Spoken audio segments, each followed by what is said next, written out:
It's Alibaba's Singles Day in China. The shopping extravaganza, similar to Amazon Prime Day, managed to score $1 billion in sales in just over a minute of trading and $14 billion in just over its first hour. Brock Silvers is the managing director at Adamas Asset Management and is joining me from Hong Kong to discuss. Brock, good to see you as always. When you've been having a look at the figures today, how are the sales performing compared to last year? Well, good to be back again. Now, Singles Day is an amazing event. It was invented out of whole cloth about a decade ago to be celebrated on 11/11, which is 1111, the opposite of Valentine's Day. Alibaba jumped on this train and rode it into perhaps the world's biggest single day for retail sales. And just to give you an idea of what sort of scope we're talking about, the two giants in this sector in China, Alibaba and JD.com, combined to do 50 billion US in revenues before lunch.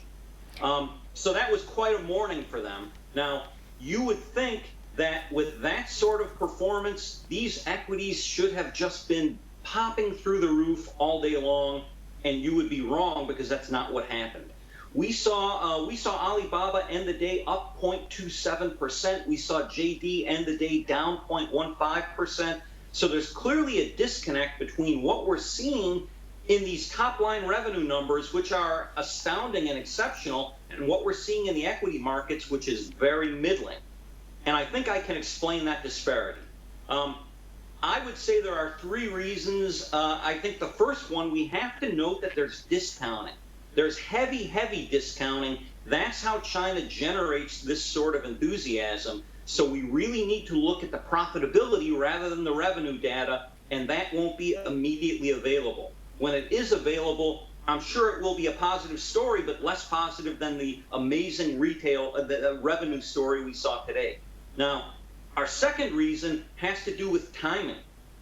The sales have become so extreme that a lot of China's annual retail spend is now timed to coincide with Singles Day. So what we're talking about is cannibalization, and we're seeing a lot of it happen today. So that also makes the day seem perhaps slightly bigger than it is in actuality. And number three, we've got to talk about growth rates. We have seen China's online retail sales growing at roughly 30% per year in recent years. And today we clocked in at something like 16.8%, which is still quite strong. But another way to put that is that the growth in China's online spend has decreased by roughly half year on year. And that will certainly temper equities as we go into what looks to be a prolonged slowdown. So what does the Singles Day sales tell us about the strength of the Chinese consumer? Because we know the world's second largest economy is slowing, but the sales today don't seem to reflect that. Right, because it's not a great barometer of consumer strength for some of the reasons I've mentioned, because it really takes a significant portion of the annual spend and focuses it on one day. And that would make you think that the consumer is actually a more potent force than he actually is at this point. We'll have to wait for profitability, but I think profitability will tell us a slightly different story. So what are your thoughts about Alibaba as a stock? Because we know the company has marked the end of an era this year with the departure of Jack Ma. Big boots to fill for Daniel Zhang, surely. Right.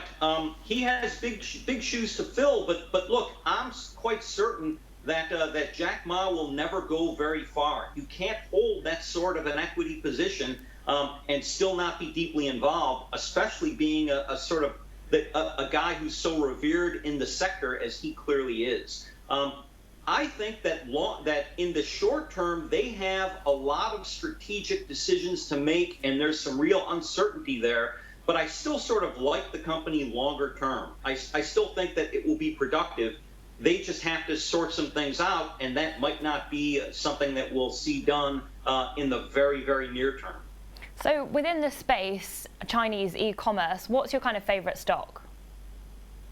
Well, I don't know. It varies. It certainly isn't JD. JD has sort of, I think, disappointed me a bit. I do like Alibaba. There are some others, but some of the larger names, the lack of focus is troubling for me. So if we look broadly throughout the tech sector and we see a Tencent, I used to love Tencent until I could no longer effectively tell you what business they were in.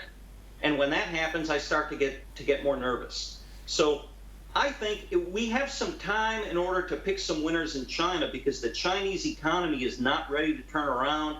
I don't think the trade war is close to over, and the situation in Hong Kong is clearly deteriorating rather than getting better. So for those reasons, I think we still have some time to sort through our favorite picks on China. All right, Brock, thank you so much. Great to be here. That was Brock Silvers from Adamas Asset Management, joining me from Hong Kong. I'm Victoria Scholar, and thanks for watching IGTV.